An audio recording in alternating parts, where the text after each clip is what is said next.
everyone, welcome to a new episode of Carolyn Talk. This is a podcast / YouTube channel where I, your host, Carolyn, I speak to film creators about their work, the industry, and what inspires them. And today I'm joined by writer and director Mike Doxford to talk about his film Non-Negotiable, which is an extremely cute film, but it's also a very deep and intuitive film about the relationships between children and their parents and the relationship between parents and their impending childhoods. But before we get into talking about Non-Negotiable, I'm going to ask Mike to say a bit about himself and what inspired him to become a filmmaker and writing this particular film. So thank you, Mike. Thank you for joining me. Thank you so much for inviting me to do this. Well, I guess, yes. Where did it all come from? I mean, for me, all I've ever known is kind of filmmaking. It's kind of all I've ever really wanted to do. I think it probably stems back to the magic of cinema. And for me, that was the countless VHSs that I just managed to accumulate as a child. I mean, I would, I actually just remember getting blank VHS tapes and sticking it in the VCR and recording it through the night. And then it would catch some sort of movie. I'd get up in the morning and I'd press play and then I'd watch whatever that movie was. So I was very much like a movie a day type of kid. And yeah, I think I always gravitated as a kid towards anything creative. That was definitely my sort of outlet in life, whether that was art or drawing, or as soon as I got my first handy cam, I was kind of like making little stories. In fact, my very first film, I must have been like an early teen, was all about, it was a story about a teddy bear that ran away from home because he didn't feel loved anymore. Maybe there's a child parental sort of theme in there. I don't know. Maybe it's something I keep coming back to. Anyway, that was the very first story I kind of like made, and it was all sort of lo-fi. I was like holding the head of the bear as it kind of walked, so it looked like it was moving down the street. Yeah, so I kind of like just made these little films and got nice responses from people, and then from there I decided to, you know what it comes down to? I think when I was growing up, there was kind of like two routes for me in life. It was either I was going to become a Ghostbuster, which I realized wasn't going to be the way, or is to become a filmmaker. So I think it was very much the latter as the route I decided to go. So I then moved to London, having grown up in Somerset, which is sort of rural countryside, out in the middle of nowhere, need a car to get anywhere. So I spent a lot of time using my imagination out in the garden. And so, of course, creating stories, reenacting Indiana Jones, whatever it was. And then wanted to see whether I could take that further. So yeah, went to London, did a filmmaking course. And then off the back of that, I kind of like had a real love for cinematography as well. And went to New York and studied cinematography, 35 mil specifically. So it's nice to kind of like have that knowledge too, because we don't really do that so much. Everything's now sort of digital age. So yeah. That's it in a nutshell. I hope that kind of covers it. No, it does. And like the VHS, like I too can relate to recording things on the VHS tape, and hoping that the video player didn't bite up the tape, and like taking a piece of Scotch tape and sticking it back together. Doing that with cassette tapes too. Kids these days, they don't understand the struggle. They don't know the pain of when a videotape chews up your VHS tape, and you take it out and it's just like bitten up and chewed. It's like the worst. Many a tear have I shed for exactly that reason. Those were the good days. The kids these days, I think those kind of memories, especially from like the 80s and the 90s, and I think those kind of experiences actually made a lot of us that grew up in that era appreciate film more, because I think it was more tangible for us, to actually have the actual tape in our hand. And even like DVDs, when DVDs first started, like those kind of inspired a lot of people to like fall in love with film, because you have the film medium in your hand. Whereas now everything is digital and it's on TV and like, on the streaming platform, all you gotta do is take it the remote and turn it on. They don't have the actual like feeling the film in your hand. And I think that's what makes our generation particularly special. Yeah, I miss those days. Well, I think as well with VHS, you kind of had to work for it a little bit more. You had to, it was like a real event. I remember going to the video store with your family and like, you'd bicker a bit like Non-Negotiable over like what film was, you're all going to watch tonight. And And then even at the end of it, when you watched your film, you had to rewind it so the next person would be able, it's all those kind of like nice little touches that kind of remind you of the magic, as I remember it anyway, of cinema. Yeah. And also, I don't know how well you remember, but when you record a movie off TV, certainly in the UK, you would kind of like have a slightly different cut to the one that you might have seen in the cinema. There might be like scenes in there. They'd obviously cut out bits of gore or whatever it might be. So you never quite knew what version of the film, probably to the irk of the filmmakers. They never quite knew what film it would be. Or you might even get like the commercials. If you couldn't stop, you might get even commercials. And like I was talking about this very same thing with another filmmaker, Christian Mercado. Like he was the same way. He became inspired to be a filmmaker because of like the whole experience of watching film on VHS tapes, and the stuff. And like we talked about going to the video store. And it was the same thing for me. My brother would take my sister and I every weekend. We have to select our tapes, and we had we each had a chance. We each had to take 2 tapes. Because it was 5 tapes you could rent from the video store for a weekend. And it would be 2 for me, 2 for my sister, and 1 for him. But it would have to be something that we would all want to watch. And remember, you have to rewind the tapes before you return them. If not, you get charged for not rewinding the tapes. Memories. But yeah, I think that was that experience. And even recording films kind of made us feel maybe we were filmmakers too. Watching, if first it was films like was it TNT, and those kind of channels like Turner Classic Movies and those kind of stuff. You watch films, and even when you walk by a film from the video store, a lot of it was maybe pirated, recorded within the cinema and stuff. You see people popping up in the theaters, and you hear people walk. It's kind of giving the theater experience because you hear the audience and you see people walking across the bottom of the screen. Yeah. Those really were the good days. And speaking about the good days, non-negotiable, I think it kind of in a way harkens back to that, because it does for any of us, when we were kids, we have I've had the experiences with my sister and I. We would have contracts with our mother. Our mother made us sign contracts for chores. If we wanted something particular, she'd be like, okay, you want to do this, you want to go to the fair, whatever, you have to do your chores. You have to make sure you do your homework, clean up after yourself, and that kind of stuff. And for this character, Kat, she's the same as she's negotiating with her parents. And at first you don't understand what she's negotiating for. But even the fact that she has a contract, she has the drawings, and it shows you how she sounds mature because she's non-negotiable. She has her terms and her considerations. She's a burgeoning lawyer, but she has pictures of a Stark, she's talking about getting a puppy, and eating ice cream. These are her non-negotiables. So talk about this, what inspired this particular film and what inspired this particular story of Kat and her contract with her parents.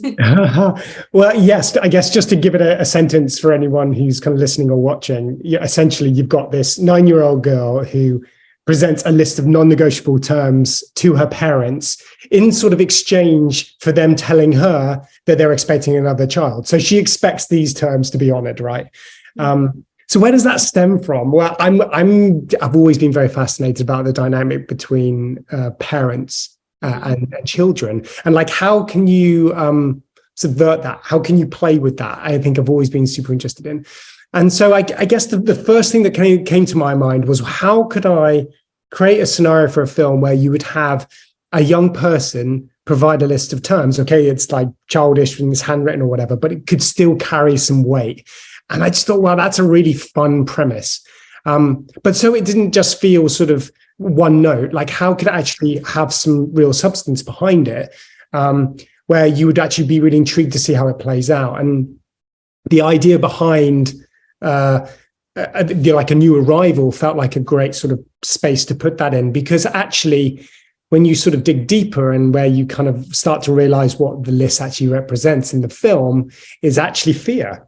It actually represents the fear that the young girl feels about the new arrival and what that means with her relationship with her parents, and sort of the equal fear that the parents have as well about being parents themselves. They've done it once, but can they do it again? And can they continue to be the best parents that they want to be? So that, I think, is the nice turn that the film kind of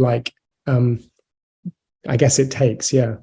Yeah, no, it does touch on fear, and it's like she's afraid that she's gonna be replaced. She's afraid that she's not gonna have the same amount of love that her parents had for her before. Like, she's like thinking, I'm getting a new sibling, so their love. As a child, she already understands that they have to devote time and attention and also love to this new baby. And she's showing, and that's one of those things where it showed like children are very intuitive, children are very smart. Like children are way more aware of what's going on around them than adults give them credit for. I worked with kids almost my entire life. And so I always knew, like I've always known that kids are extremely smart, and I fear children. I fear children more than I fear adults, and I think that so seriously. The things that kids would say, you look at them like, you're worrying me.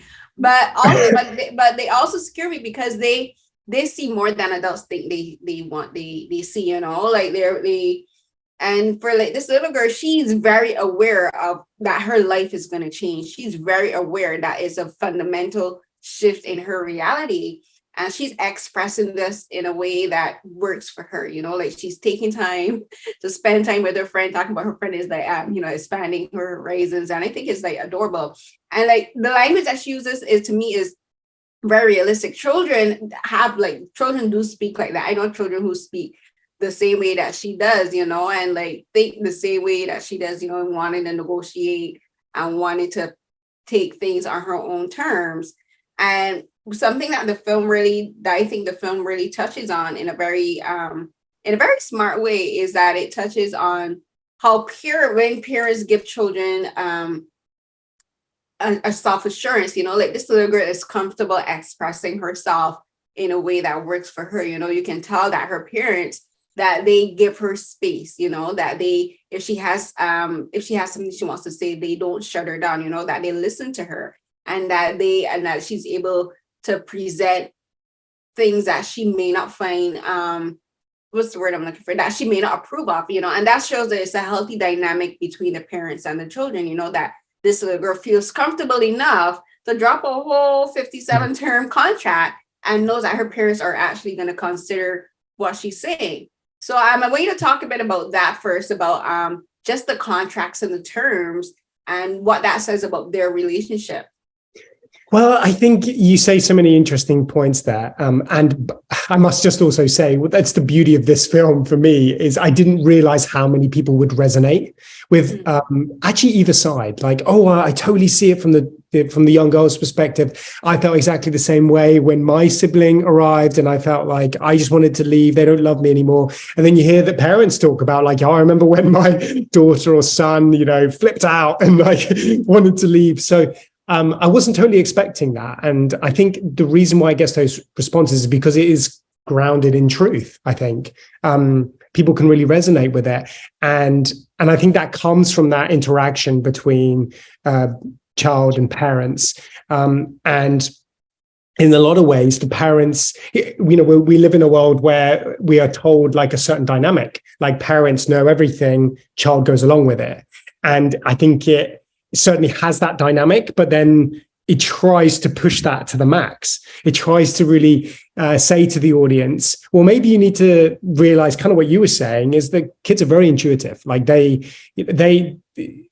feel like the young girl always seems one step ahead because she's really thought about this. Yeah. Whereas the excuse of just saying, hey, we're the parents, we know what we're doing, you're too young, you don't understand, doesn't fly here, because actually Deb has really actually thought about it. And in Deb's world, everything she's presenting makes complete sense. And I think that's so important with storytelling as well, is when you have characters, whether you like them or not, but the mindset of that character has to be fully in control of what they believe is right. And even any villain in any sort of Marvel film or whatever it might be, when they fully believe it, then the audience can get on board. So I think I really tried to push that. I don't think I was trying to make an out comedy, even though that seems to be, it's making people laugh, but it really tries to ground itself in reality and situational humor. And I think that's what carries it through. And then hopefully there's a couple of lines in there which make you chuckle. Yeah, no, it makes sense that it would have a kind of humorous tone because like it when you think about it, it's kind of absurd, but in a sense go where like this show just came up with a contract. Like that in itself is funny. Like, but who does that, you know? Like and she has like all of these terms. That is funny. And like the and but I in talking about seeing both sides, the fact I don't have a younger sibling, well, technically, I'm a twin. So I'm a fraternal twin and I'm older by 2 minutes. And but we have my sister and I, we have our brother who's 10 years older than us. And so I don't really relate to the whole having being, you know, like a middle child, even though that I used to say that when I was younger. I'm like, I'm the middle child. But it's like the dynamic is different, you know. I don't have a sibling who's like 3, 4, 5 years younger than me. So like, but I can relate to to feeling like you might get less love than your other siblings, you know, because like sometimes I would tell my mom, I'm like, you're paying more attention to Shirley than you're paying to me, you know, or like I would tell my dad, I'm like, you're favoring Shirley more than me. So I relate to it like that. And there's a fear, and which is like in talking about that, a lot of the film, like the humor in the film takes a very, I think that the tone's just very wow, you know, like I like how you balance the tones. Like it's more humorous at the beginning, but then once Deb starts to vocalize the fears that she has, you know, that her mom's gonna stop taking special time with her to paint her nails, you know, read story time, read singing songs. Like the tone is that's when it starts to become more serious because you realize this child is honestly very afraid of being left out. You know, she's even talking about understanding that her parents might have less love for her, and so she's willing to accept whatever amount of love they can give her. And that's so sad because every child that when they have a new sibling, I'm sure they feel that, you know, they can relate to that feeling. Like even while as intuitive as children are, they still think of things in a very limited way in scope. You know, they don't understand that love is infinite, that love isn't measurable, you know. So she's thinking in a limited term, like, oh, my parents only have like this amount of love, so if they only have this amount of love to give away, I'm willing to take like a smaller portion if they have to give away more of it to their new child. And Yeah. I think that's something that almost anyone can relate to. I think it's not only just parent and child, but it's like if you're in a romantic relationship or it's a friendship, you know, or you know, like you think that the people if your friend gets a new acquaintance, you're thinking, oh, they're gonna have less time to devote to me, less love to devote to me. So that's something that everyone can relate to. Yeah. Yeah. And I think you make a really valuable point, which was a huge consideration when I was writing the script, which is if you're going to have a precocious young person who is wise beyond their years, always seems, you know, steps ahead of the adults around them, you need to have those moments that remind the audience, oh, actually, this is actually just a 9-year-old girl.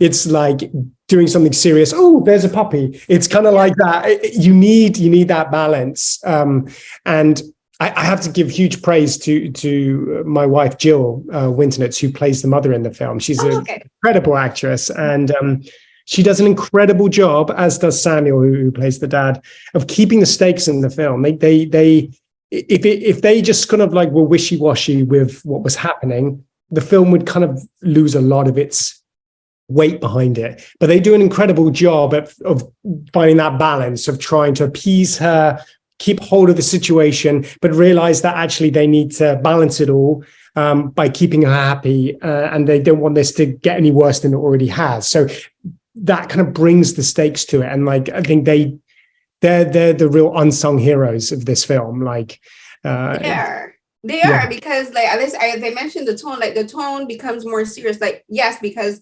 Deb is talking about her fears, but then also when Kat herself begins talking about her fears as a mother, you know, about being petrified, about raising this brand new baby, you know, this human being where like like everything is terrifying, and like, you know, you're responsible for raising, you know, like you gotta feed this child, clothe this child, look after them, give them self-insurance.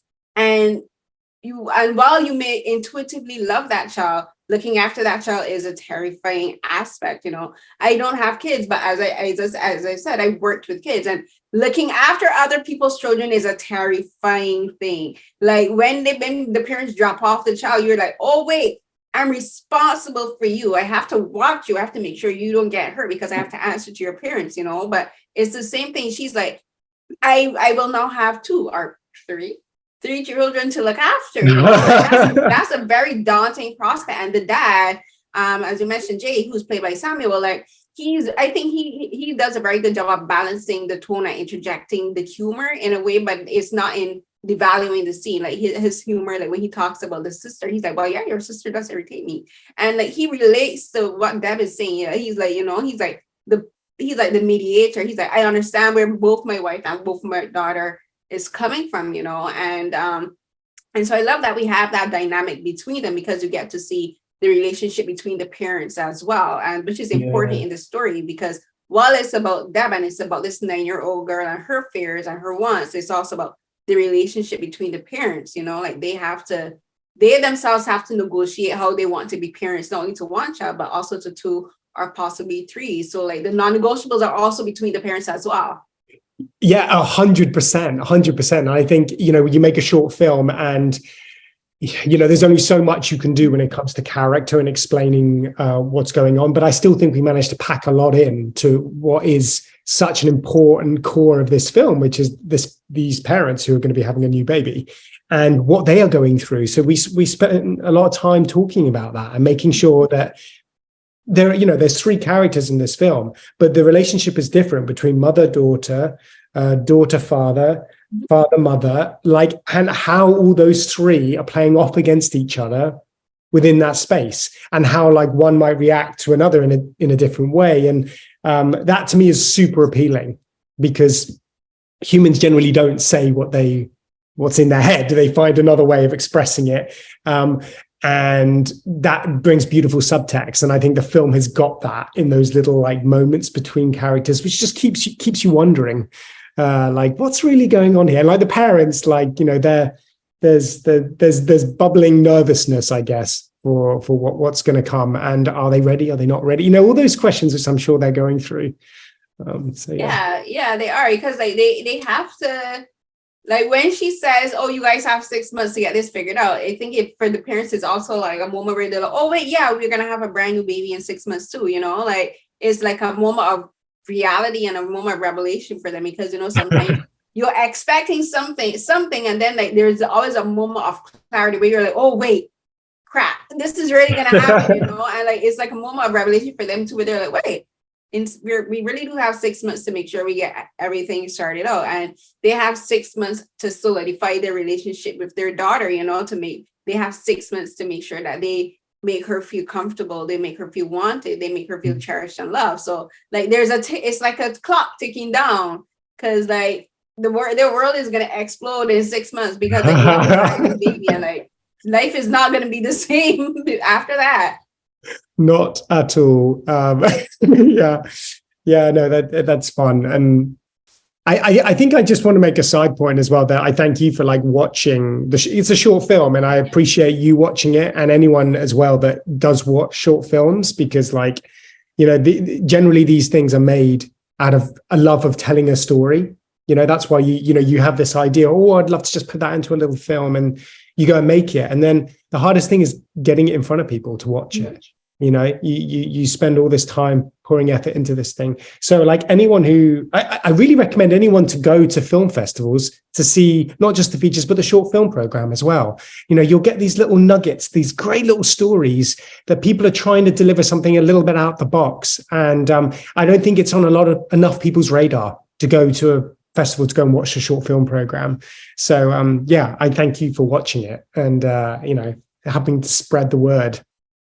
For sure. I love doing I think I do a fair amount of, if I was to measure it, I do an equal amount of interviews for feature films as I do for short films. And I tend to do more short films for my podcast and YouTube channel, because for me as a film critic and a journalist, I try to just like help promote like independent films and filmmakers. And I love short films in particular, because you can get such perfectly concise storytelling in such a small frame of time. And like, I always say that I think doing short films inspires filmmakers to be more creative, you know, like they have like more constraints. So like you got to work around like different challenges and different problems, especially with scripting. Like you got to make sure that your script is more tight. And like that's why sometimes I always say, like, I can tell when filmmakers start out doing features versus when filmmakers start out doing shorts. because I think filmmakers who started doing shorts and then like graduate to features, like their scripting